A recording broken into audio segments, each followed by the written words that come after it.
पढ़े लिखों का जमाना है ना। तो मूर्खता, जितने पढ़े लिखे उतनी मूर्खता और बढ़ गई, अज्ञान बहुत बड़ा है। तो कहते हैं ये मेरे को पता नहीं है, आकाश से भी बड़ा क्या है। कहते ये तो मेरे को पता ही नहीं। कहते इसी का नाम अज्ञान है। कहते मेरे को पता नहीं है, पता होता तो ज्ञान होता। तो पता नहीं है, ये अज्ञान है, और ये उससे भी बड़ा है, आकाश से भी बड़ा है। अब देखो कितना बड़ा है सारे, सूर्य, धरती, पृथ्वी, अग्नि, हवा से बड़ा तो आकाश है, और आकाश से बड़ा अज्ञान है। इतना बड़ा अज्ञान है। तो कहते हैं ऐसे ऐसे बुद्धि के कुंठी भाव का आश्रय विषय अज्ञान प्रतीत है। जैसे बुद्धि कुंठित हो जाती है, मतलब बुद्धि रुक जाती है।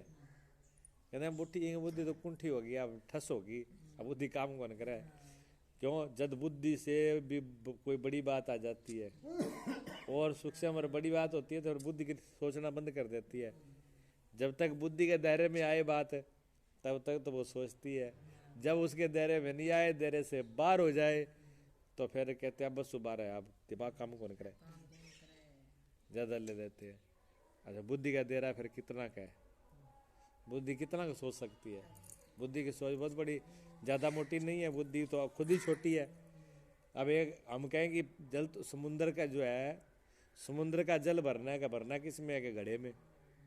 अब घड़े में समुद्र का जल कितना भरा जाएगा घड़े को लग रहा है कि मैंने कुछ तो भर लिया, पर कुछ क्या भर लिया उसको तो फर्क ही नहीं पड़ेगा, उसमें कोई फर्क नहीं पड़ने वाला। घड़े का तो समुद्र में कोई फर्क नहीं पड़ने वाला, पर उसको लग रहा है कि हमने बहुत कुछ कर दिया, यही अज्ञान है। पर समुद्र की था नहीं मिलती है, कहाँ तक है। आकाश अज्ञान का कार्य है, याते सो अज्ञान आकाश से भी सूक्ष्म है। ये आकाश किससे पैदा हुआ है? कहते ये अज्ञान से पैदा हुआ है, ये ना समझी है, मैं जानता नहीं हूँ। इसे कहते आकाश तो फिर भी दिख तो रहा है, भी पोली जगह, खाली जगह का नाम आकाश है, लेकिन ये अज्ञान दिखता ही नहीं। अज्ञान किसी को दिखता है, किसी आदमी ने कहते भाई तन तो अक्ल ही को नहीं, उसको गुस्सा आ जाएगा, क्यों नहीं अक्ल, मेरे पास तो अक्ल है, मैं जानता हूँ, तू ज़्यादा जानता है, वो उसको और अक्ल पढ़ा देगा। कोई आदमी अपने अज्ञान को स्वीकार करने के लिए तैयार नहीं होता, कोई आदमी अपने को अज्ञानी मानता ही नहीं है। क्यों क्यों नहीं मानता? क्योंकि अज्ञान दिखता नहीं है। अगर अज्ञान दिख जाए, अपनी गलती, इसलिए देखो अपनी गलती किसी को नहीं दिखती, दूसरा आदमी बता देगा कि ये आदमी गलती कर रहा है, पूरे परिवार को पता लग जाता है भी हमारा लड़का गलत काम कर रहा है, गलती कर रहा है, लेकिन उसको कहो तो वो कहता था आपको ज़्यादा लगता है क्या गलत है, मैं सही कर रहा हूँ। अब ये अज्ञान, इसी का नाम अज्ञान है कि उसको अपने आप की गलती दिख ही नहीं रही। अगर उसको अपनी गलती दिख जाए तो कोई आदमी दुख चाहता है कि गड्ढे में गिरना कोई नहीं चाहता, ना तो कोई आदमी अपना अपमान कराना चाहता, ना गड्ढे में गिराना चाहता, ना दुखी होना चाहता। क्यों? गलती करेंगे तो दुख भी आएगा, अपमान भी होगा, पीड़ा भी झेलनी पड़ेगी, परेशानी भी होगी, पर वो दिखती नहीं है। दिखती नहीं है तो और तो सब लोग समझाते हैं उसको भी तू अभी मान जा, अभी कुछ नहीं बिगड़ा, अभी मान जा, अभी कुछ नहीं बिगड़ा, पर ना जी, समझ में आती नहीं है। और देख लो हमारा पड़ोसी ये था, सबसे पहले वो ट्रैक्टर लेके आया था, 5 किला बढ़िया जमीन थी, 5 एकड़ अच्छी जमीन के पास। सबसे पहले ट्रैक्टर लेके आया, तब उसको रोका था भी तुम लोहे का काम नहीं करना, मशीनरी नहीं लेके आना, तेरे को घाटा रहेगा, फायदा नहीं है। देखो हमने समझाया, ब्रह्मचारी जी ने समझाया, गुरु जी ने समझाया, घर परिवार ने समझाया, सब ने समझाया, समझाते समय ट्रैक्टर ले आया, फिर जीप ले आया, फिर कैंटर ले आया, फिर ट्रक ले आया, बोला वो 5 किले जब बेच कर दे सब हल्ले लगा दी, कुछ नहीं रहा पल्ले में। अब कहते हैं जब अक्ल में ही नहीं आया था अब अक्ल आए ना आए, वह तो गई। ऐसे ही काम बिगड़ते हैं। शराब भी पीने वाले को कहो कि शराब बुरी है, शराब मत पियो, ना जी, शराब उसको बड़ी अच्छा लग रहा है, बड़ा टेस्ट आ रहा है उसको, वो समझाने वाले उसको कैसे लगते हैं? समझाने वाले उसको दुश्मन लगते हैं। हाँ, इनके बोलो ही ना बुराई के लिए। चोर को चोरी के लिए मना करो तो उसको दुश्मन लगते हैं, नशेड़ी को नशे के लिए मना करो तो उसको बुरा लगता है, बुराई करने वाले को बुराई से मना करो उसको बुरा लगता है। जो भी आदमी गलती कर रहा है, अपने जीवन को नष्ट कर रहा है, उसको रोको, रोकते नहीं है, बल्कि कितना विरोध करते हैं। ये देख लो बच्चे जो नशा कर रहे हैं, इनको माँ बाप समझाएं और समझाएं तो इनको ये लगता है कि मेरे माँ बाप नहीं है, मेरे तो दुश्मन है ये। माँ बाप को ही गाली निकालने के लिए तैयार है, माँ बाप का अपमान करने के लिए तैयार है। लेकिन वो नशा छोड़ने के लिए तैयार नहीं। अगर उनको अक्ल में आ जाए ये बात भी ये बुरी है, समझ में आ जाए, दिख जाए अपनी गलती, तो सुधार कर ले। आँख सबको देखती है, आँख तो सबको देखती है, पर अपने आप को नहीं देख पाती। आँख के पास में सुरमा लगा हो बिल्कुल पास में, वो दिखता नहीं आँख को। और आँख के अंदर कोई कचरा गिर जाए तो आँखें बंद और हो जाएंगी, दिखेंगी नहीं। तो आँख सबको देखती है पर खुद को नहीं देख पाती। इसी प्रकार ये जीव जो है दूसरों का निर्णय तो करता है, पर इसको अपने आप का पता नहीं है भी मैं क्या गलती कर रहा हूँ। अगर ये बात समझ में आ जाए तो फिर ये ज्ञानी हो जाए। जिसको एक बार ये समझ ले कि मेरा अज्ञान ही सबसे बड़ा बंधन है, अज्ञान ही मेरा कारण है, तो फिर तो समझो कि वो चल पड़ा सच्चाई के रास्ते पर, फिर तो बढ़ जाएगा। तो आकाश से भी ज्यादा सूक्ष्म और बड़ा ये अज्ञान है। अज्ञान त्वचा से ग्रहण होता नहीं है। आकाश चमड़ी से तो नहीं ग्रहण होता, पर मन से तो होता है। मन से पता लग जाता है कि आकाश है, बोला है खाली जगह है बुद्धि से। लेकिन अज्ञान तो मन से भी ग्रहण नहीं होता, अज्ञान तो मन की समझ में नहीं आता। आकाश ते भी अनंत गुण अधिक अज्ञान शास्त्र में लिखा है। शास्त्र कहते हैं कि अज्ञान तो इतना बड़ा है, आकाश से भी कई गुना बड़ा है। फिर कहते हैं इस अज्ञान से बड़ा कौन है? कोई तो होगा जो इस ज्ञान को भी खत्म कर दे। है जब और चीजों को, जैसे जल को हवा ने खा गई और हवा को पूरा आकाश ही पी गया और आकाश को पूरा अज्ञान पी गया, तो अज्ञान को भी तो कोई पीने वाला होगा, अज्ञान को भी तो मिटाने वाला होगा। तो कहते हैं हाँ, याते सो अज्ञान से आकाश सूक्ष्म और व्यापक है, पर तैसे मैं नहीं जानता हूँ इस अनुभव का विषय जो अज्ञान है ताका प्रकाश जानने वाले चेतन को हुए है। तो कहते हैं ये बात किसने जानी कि अज्ञानी है? ये अज्ञान का ज्ञान भी तो किसी को होता ही है। कोई आदमी बेहोश हो जाए और बेहोशी में तो बताए उठ के कहता है जी मैं तो थोड़ा बेहोश हो गया था, तो ये जो बेहोश हो गया था ये ज्ञान तो किसी को हुआ ना, वो तो बेहोश नहीं हुआ। अगर वो बेहोश हो गया होता तो फिर बताता कौन भी मैं बेहोश हो गया था। इसका मतलब मैं तो बेहोश नहीं हुआ, बेहोश तो मन और बुद्धि हुई, शरीर हुआ। मैं तो फिर जाग ही रहा था उसमें। गहरी नींद में जब सो जाते हैं तो गहरी नींद में कहते हैं बड़ी बेहोशी की नींद आई, पता ही नहीं कहाँ पड़े थे। और एकदम जब आप बेहोश के होके पड़ी गए तो फिर बता कौन रहा है? इसका मतलब कि बेहोशी में भी आपको होश था। बेहोश वहां क्या हुआ? मन और बुद्धि। लेकिन आप जो चेतन आत्मा है, चेतन में नहीं आत्मा, आत्मा जो है वो इनसे बड़ी है। आत्मा में वो ज्ञान है जो इन सबको खा जाता है।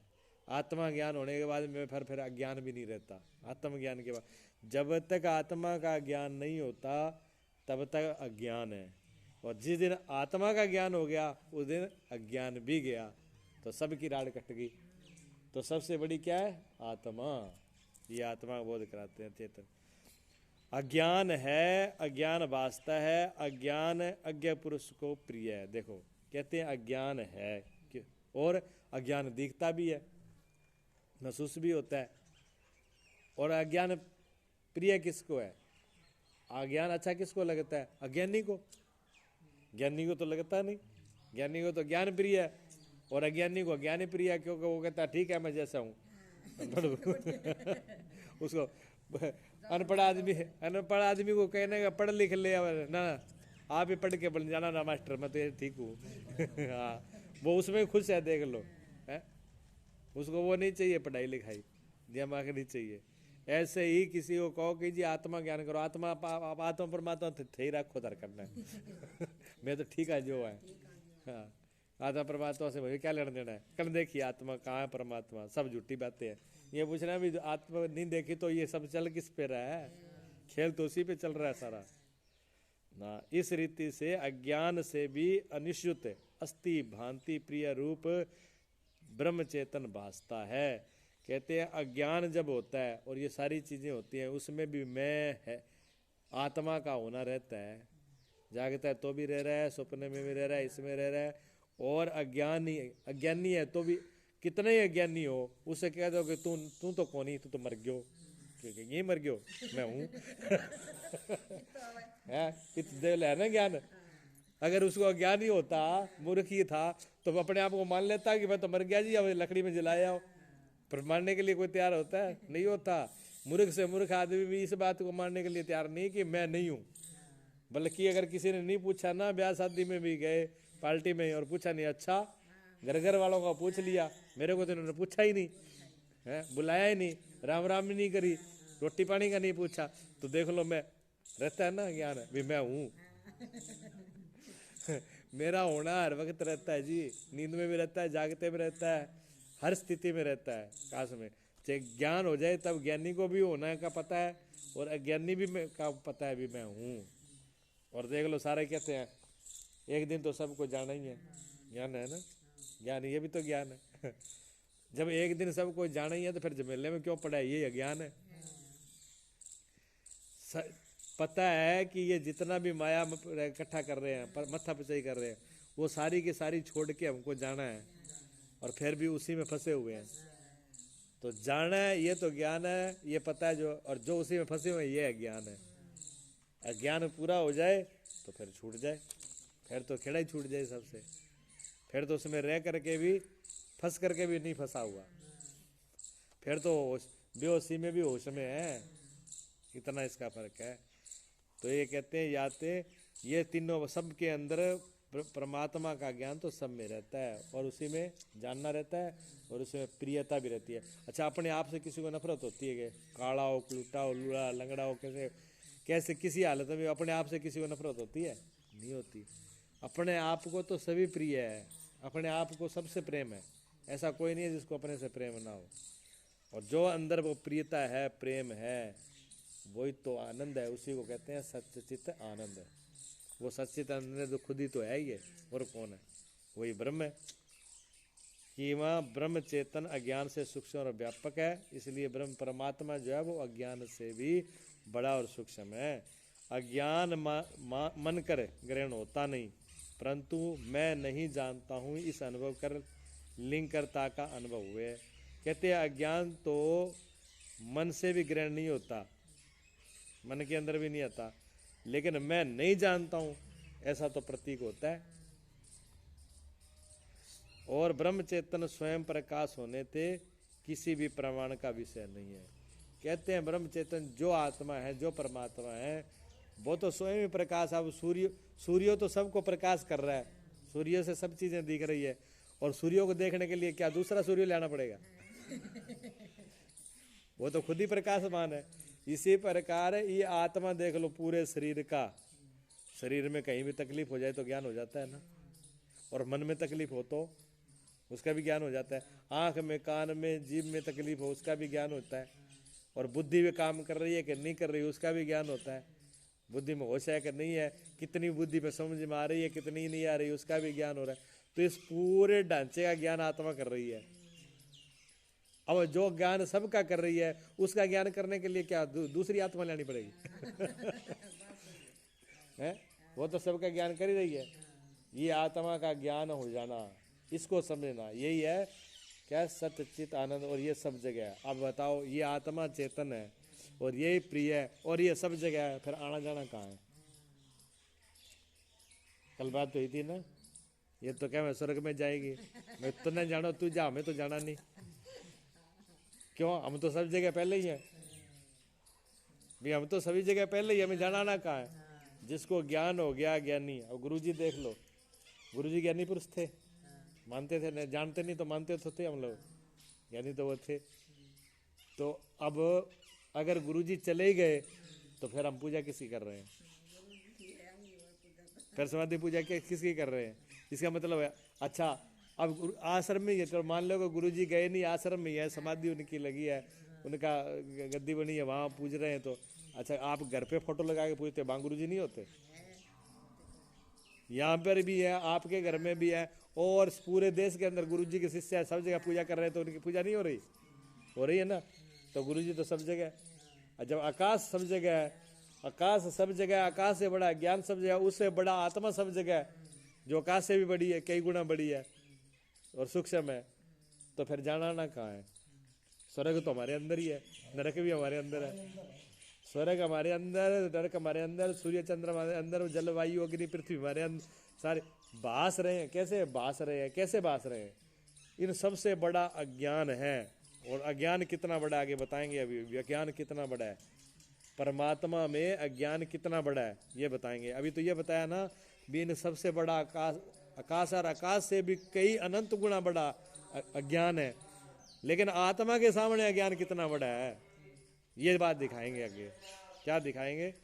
कहते हैं शरीर में देखो, अब शरीर में तिल की न्यायी ब्रह्म के एक दिशा विषय अज्ञान स्थित है और अवशेष रासो शुद्ध प्रकाश रूप है। ये श्रुति में कहा है। श्रुति कहते हैं शास्त्रों को। जो शास्त्र है, जो वेद श्रुतियां हैं, उनके अंदर ऐसा लिखा है। और श्रुति मानी होती है क्यों? शास्त्र किसने लिखे? शास्त्र लिखे हैं जो ज्ञानी पुरुषों ने, जो जानकार हैं उन्होंने लिखे हैं, उन्होंने शास्त्र लिखे हैं। तो वो कहते हैं भी ये शरीर है ना, इस शरीर में एक तिल, अब शरीर की मात्रा में तिल की कितनी औकात है? कोई औकात नहीं है। शरीर की तुलना में तो कोई औकात नहीं उसकी। कहाँ तो शरीर और कहाँ एक तिल। तो कहते हैं ये अज्ञान है ना, अज्ञान तो आत्मा में एक तिल की तरह है। इतनी औकात है इसकी, ज्यादा औकात नहीं है। पर ये तिल भी कितना बड़ा लग रहा है, तिल भी कितना बड़ा दिखाई दे रहा है। तो ज्ञान के सामने जब ज्ञान होगा तो ये तिल की कोई अज्ञान है ही नहीं, फिर ना के बराबर है ही नहीं। इतना बड़ा बढ़िया देख लो इन्होंने दृष्टांत समझाने का वो दिया है। तो शरीर में तिल की न्याय, बस एक ब्रह्म के एक देश में बस अज्ञान इतना ही है, बस तिल समझ लो पूरे शरीर में। अब तिल पूरे शरीर में कहीं होगा तो एक जगह होगा, हो सका आंगली के बिचाले यहाँ तिल आज दिखाई भी नहीं देगा, तो कोई औकात नहीं है उसकी। ऐसे है। लेकिन परमात्मा तो ज्ञान बहुत बड़ा है। ये ज्ञान जब हो जाएगा ना आत्मा का, मैं सतचित आनंद हूँ। ज्ञान किसका करना है? खुद का करना है। क्या ज्ञान करना है? क्या ज्ञान करना है? गुरु जी ने क्या मंत्र दिया याद है? बताओ। बताया जरूरत है नहीं, फिर भी गुरु जी ने मंत्र दिया क्या? जो वो है वही तू है। ये तो कहा था ना, सो हम, जो वो है वही तो तू है, तू परमात्मा है। ये तो गुरु जी ने ज्ञान दिया। इसी का तो ज्ञान करना है कि मैं ही परमात्मा हूँ। जब मैं परमात्मा हूँ तो मैं सब जगह हूँ, फिर तो कोई कमी रही नहीं है। अच्छा कोई ये कह दे, यानी से लोग पूछने लगते हैं कि जब ज्ञानी पुरुष ये ज्ञान हो गया, ज्ञानी पुरुष है कि मैं ही परमात्मा हूँ सब जगह, तो उसको तो हर चीज़ का ज्ञान होना चाहिए। अब किसी की भैंस गुम हो जाए और कहते गुरु जी बताओ भैंस गट्ठा थे तो सारी जगह ही हो तो ये तो विशेष ज्ञान, ये तो बुद्धि का ज्ञान है ना, ये सब जगह नहीं जाएगा। नहीं तो हमारे मन की बात बता दो, हमारे मन में क्या चाल है। हाँ ये ज्ञानी पुरुष, ज्ञानी का ज्ञान तो सब जगह एक जैसा है, लेकिन विशेष ज्ञान कौन कर सकता है? योगी। योग के द्वारा जो शक्ति पैदा हो जाती है अलग से, उससे तो जाना जा सकता है दूसरे के मन की बात। जैसे गुरुजी थे, गुरुजी दूसरे के मन की बात जान जाते थे, क्यों? योगी थे। योगी थे तो जो मन में सोच के आते वही बात बता देते थे, मन में उसी का उत्तर दे देते थे, बिना पूछे भी उत्तर दे देते थे।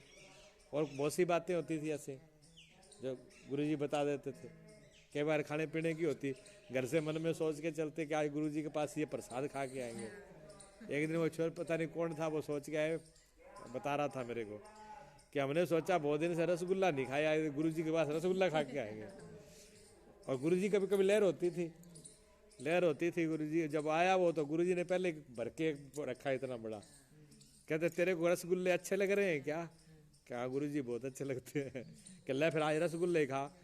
आर्डर थे क्या? थोड़े थोड़े नहीं खाया कर, पेट भर के खा, दोबारा इच्छा ही नहीं होगी पैदा, दोबारा खाने की इच्छा ही नहीं रहेगी। अगर थोड़े थोड़े खाएगा फिर बार बार मन में आएगी रसगुल्ला खाना था, रसगुल्ला खाना था, फिर तृप्ति होगी नहीं। ले तो अब पूरा पेट भर के खा ही ले, जचा के खिलाए।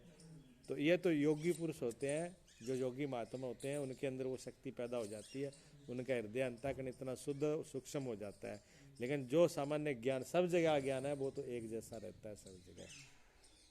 ब्रह्म ज्ञानी तो ज्यादा टेंशन लेता नहीं कि भैंस किसकी किस में गई, वो कहता भैंस गई तो और बढ़िया, सो जा पैर फंसाएगी जड़ दे। ज्ञानी तो कहता है जो जाई सो जाड़ दे, टेंशन मत ले, पैर फंसार सो। यही ज्ञान है, ज्ञान में कोई टेंशन नहीं है। हाँ ऐसा ज्ञान है जी। कहते ब्रह्म, इसलिए ब्रह्म चेतन अज्ञान से भी सूक्ष्म और बड़ा, इस रीति से सामान्य ब्रह्म चेतन ब्रह्म की सर्व प्रपंच में अधिष्ठान सूक्ष्म और व्यापकता है। जितना भी ये प्रपंच दिख रहा है ये सारा उसी के आधार पर है। मैं अंदर सूक्ष्म रूप से वही बैठा हुआ है। अगर वो निकल जाए इस शरीर में से, अगर चेतन निकल जाए, आत्मा निकल जाए, तो फिर ये मिट्टी किसी काम की नहीं है। जो सारे खेल हो रहे हैं सब उसी से हो रहे हैं। और इस शरीर में क्या क्या भरा पड़ा देख लो, अंदाजा ही नहीं है। कहते हैं सामान्य चेतन के जानने से क्या निश्चय करना है। कहते हैं उस चेतन, उस आत्मा, उस परमात्मा को जान करके क्या निश्चय क्या करना है, इस बात को पकड़ना है। भी इससे क्या निश्चय करना है, ये बात बुद्धि के अंदर अच्छी तरह से बिठा लेनी चाहिए कि अस्ति भांति प्रिय रूप सामान्य चेतन जो है सो ब्रह्म में हूँ। जो अस्थि देखो है पना हमेशा रहता है। मैं नहीं हूँ ऐसा कभी नहीं होता, मैं हूँ और मुझे ज्ञान है, ज्ञान हमेशा रहता है। तो भांति भी मैं, मेरे को ज्ञान भी है और मैं अपने आप को प्रिय भी हूँ। ये तीनों चीज हमेशा ही रहती हैं, यानी सच्चिदानंद हमेशा ही रहता है। सो मैं हूँ और मैं सो अस्थि भांति प्रिय रूप सामान्य चैतन्य ब्रह्म, और जो मैं हूँ सो वो है, जो वो है सो मैं। तो गुरुजी का वही देखो, गुरुजी ने मंत्र उपदेश वही दिया ना कि जो सो है वही मैं हूँ, मैं सो वो है। वो सच्चित आनंद है, मैं भी सच्चित आनंद हूँ। क्यों? गहरी नींद के अंदर कोई खाने पीने की कोई चीज नहीं होती, तब भी मैं आनंद में होता हूँ और मेरा वहाँ भी ज्ञान होता है मुझे और मैं वहाँ रहता हूँ। जब सपना होता है तो सपने को भी मेरे को ज्ञान होता है, सपने में मैं रहता हूँ। जब जागते होते हैं तो जागते में भी मैं रहता हूँ है। और बचपन में भी मैं था, जवानी में भी मैं, बुढ़ापे में भी मैं, दिन में भी मैं होता हूँ, रात को भी मैं होता हूँ, पिछले साल भी था, इस साल में था, पीछे युग जो मंत्र ऐसे पता नहीं कितने युग बीत गए, तब भी मैं था, अब भी हूँ, आगे भी रहूंगा। मैं अमर हूँ, ठीक है, सब जगह मैं हूँ। और ये जो नाम और रूप दिख रहे हैं ना, ये क्या, ये रूप आ गया, माँ बाप ने इसको शरीर दे दिया, ये रूप बन गया, फिर इसका माँ बाप ने नाम रख दिया। अब नाम कुछ भी रख देते, उल्टा सीधा वही चलता रहता है। जो नाम बता दिया वही नाम लेने लगे थे। अब नाम तो है तो झूठा ही झूठा ही है। तो नाम रूप जगत मेरे विषय कल्पित है, ये कल्पना मात्र है। क्यों? माँ बाप ने कल्पना कर दी, छोरा को जन्म हो गया, क्या नाम रखा, अब मन में घड़ लिया। जो मन में घड़ लिया, पंडित भी मन में ही घड़ेगा, वो कौन सा शास्त्री भी घड़े, मन से घड़े हुए हैं, वो क्या है।